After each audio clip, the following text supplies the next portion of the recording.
നമ്മുടെയൊക്കെ ജീവിതത്തിൽ തീർച്ചയായിട്ടും ഇങ്ങനെ ചില സാഹചര്യങ്ങൾ വരാറില്ലേ?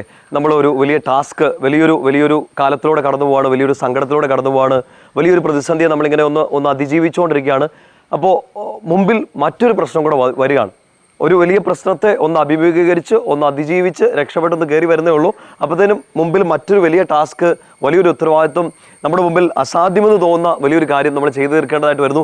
അതും പെട്ടെന്ന് ചെയ്തു തീർക്കേണ്ടതായിട്ട് വരുന്നു. ചിലപ്പോൾ മാനസികമായിട്ട് നമുക്ക് ഭയങ്കരമായിട്ട് ഒരു വീർപ്പുമുട്ടലുണ്ടാകുന്ന ഒരു അനുഭവമായിരിക്കും. വല്ലാത്ത ടെൻഷൻസ് വരും. ഉണ്ടായിരുന്ന സമാധാനമൊക്കെ വീണ്ടും പോകും. നമ്മൾ ചിലപ്പോൾ ഈശോട് ഇങ്ങനെ പറഞ്ഞു, കർത്താവേ, ഞാൻ ഒന്ന് ശ്വാസം പിടിച്ച് വരുന്നതല്ലേ ഉള്ളൂ, അതിന് മുമ്പേ ശ്വാസം പൊട്ടിക്കുന്ന മറ്റൊരു അനുഭവം, മറ്റൊരു വെല്ലുവിളി, മറ്റൊരു സഹനം എൻ്റെ മുമ്പിലേക്ക് വരികയാണോ? ഈ സിറ്റുവേഷൻ നമ്മളൊക്കെ ഫേസ് ചെയ്തിട്ടുണ്ടല്ലേ? അപ്പോൾ ശരിക്കും പറഞ്ഞാൽ മാനുഷികമായിട്ട് നമ്മളൊക്കെ തളർന്നു പോകാറുണ്ട്, നമ്മൾ പേടിച്ച് പോകാറുണ്ട്, എല്ലാം എടുത്ത് എറിഞ്ഞ് ദൂരെ കളയാന്നൊക്കെ തോന്നാറുണ്ട്. കാരണം ഇതൊന്ന് പൂർത്തിയാക്കി വരുന്നേ ഉള്ളൂ, അത് തീരുന്നതിന് മുമ്പ് അടുത്തൊരു ടാസ്ക് നമ്മുടെ മുമ്പിൽ വന്നേക്കാണ്.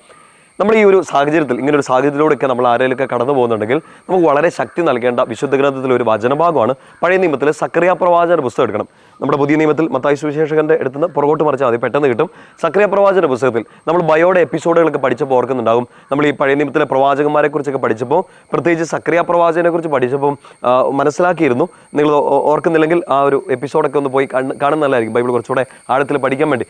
പ്രവാചകന് കൊടുത്ത വലിയൊരു ദൗത്യം ഇതായിരുന്നു. തകർന്നു കിടക്കുന്ന ഈ ദേവാലയം പുനർനിർമ്മിക്കാൻ ജനത്തെ ഒന്ന് ഇൻസ്പയർ ചെയ്യുക, അവരെ ഒന്ന് മോട്ടിവേറ്റ് ചെയ്യുക, അവരെ ഒന്ന് പ്രചോദിപ്പിക്കുക.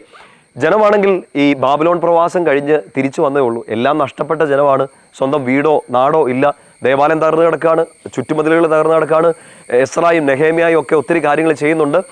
സെറുബാബേൽ എന്ന് പറഞ്ഞ ഈ വ്യക്തിക്കാണ്, ദൈവം നിയോഗിച്ച ഈ ഒരു വ്യക്തിക്കാണ് ദേവാലയ നിർമ്മാണത്തിനുള്ള ഈ പ്രധാനപ്പെട്ട ഒരു ദൗത്യം ഏൽപ്പിച്ചിരിക്കുന്നത്. ഇപ്പം ജനത്തിന് മുമ്പിൽ ഒത്തിരി ക്രൈസിസുകളാണ്. ഒന്നും അവർക്ക് സ്വന്തമായിട്ട് ഭവനമില്ല.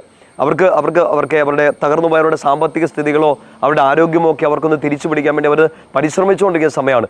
അതിനിടയ്ക്കാണ് പ്രവാചകൻ വന്ന് ഈ പറയുന്നത്, വളരെ പ്രധാനപ്പെട്ട ഈ കാര്യം ഓർമ്മിപ്പിക്കുന്നത്, നമുക്ക് ഈ ദേവാലയം പുനർനിർമ്മിക്കണം. ഹഗായി പ്രവാചകനും മറ്റു പ്രവാചകന്മാരും ഒക്കെ ഇത് പറഞ്ഞിട്ടുണ്ട്. നമുക്ക് ഈ ദേവാലയം നിർമ്മിച്ച കർത്താവ് നമ്മുടെ ഈ ഐശ്വര്യക്കേടൊക്കെ മാറ്റിത്തരും, കർത്താവ് അന്ന് മുതൽ അനുഗ്രഹിക്കും എന്നൊക്കെ പറഞ്ഞിട്ടുണ്ട്. പക്ഷേ ഈ ജനത്തിന് മുമ്പിൽ ഇതൊരു വലിയ ടാസ്ക് അല്ലേ? കാരണം പ്രവാസത്തെ അതിജീവിച്ച് വന്നേ ഉള്ളൂ. ഇനി എല്ലാം ഒന്ന് കെട്ടിപ്പടുക്കി എടുക്കണം.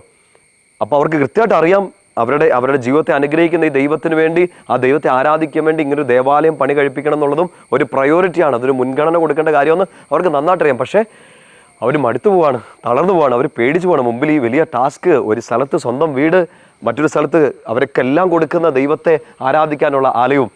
സെറുബാബേലിനെയാണല്ലോ ഈ ദൗത്യം ഏൽപ്പിച്ചിരിക്കുന്നത്. സെറുബാബേലിന് കർത്താവ് കൊടുക്കുന്ന ഒരു ദൂതുണ്ട് പ്രവാചകനിലൂടെ.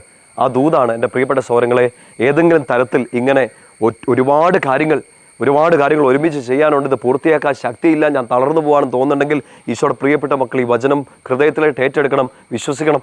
സക്കറിയ പ്രവാചകന്റെ പുസ്തകം 4-ാമത്തെ അധ്യായം അതിൻ്റെ 6-ാമത്തെ വാക്യത്തിൽ സെറുബാബേലിനോട് കർത്താവിൻ്റെ ദൂത് സക്കറിയ പ്രവാചകനിലൂടെ കർത്താവ് പറയുന്നുണ്ട്.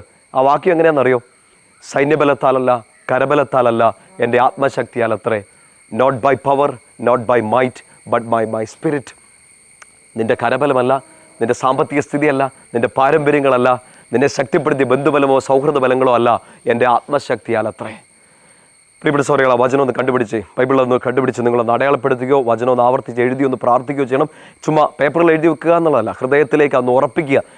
എന്തേലും ഒരു വലിയൊരു ടാസ്കിൻ്റെ മുമ്പിൽ, എന്തെങ്കിലും ഒരു പ്രതിസന്ധിയുടെ മുമ്പിൽ നിൽക്കുമ്പോൾ, ഇപ്പോൾ ഇന്ന് വിഷമിച്ച് നിൽക്കുകയാണെങ്കിൽ ഇതെങ്ങനെ പൂർത്തിയാക്കാൻ പറ്റും, കർത്താവേ ഇതും തീർന്നിട്ടില്ലല്ലോ, അടുത്തത് എങ്ങനെ തുടങ്ങുമെന്ന് വിഷമിച്ച് നിൽക്കുകയാണെങ്കിൽ ഈ വചനം നിങ്ങൾക്ക് 100 മേനി ഫലം ചൂടട്ടെ, ശക്തിപ്പെടുത്തട്ടെ. സക്കറിയ 4:6 സൈന്യബലത്താലല്ല, കരബലത്താലല്ല, കർത്താവിൻ്റെ ആത്മശക്തിയാൽ അത്രേ.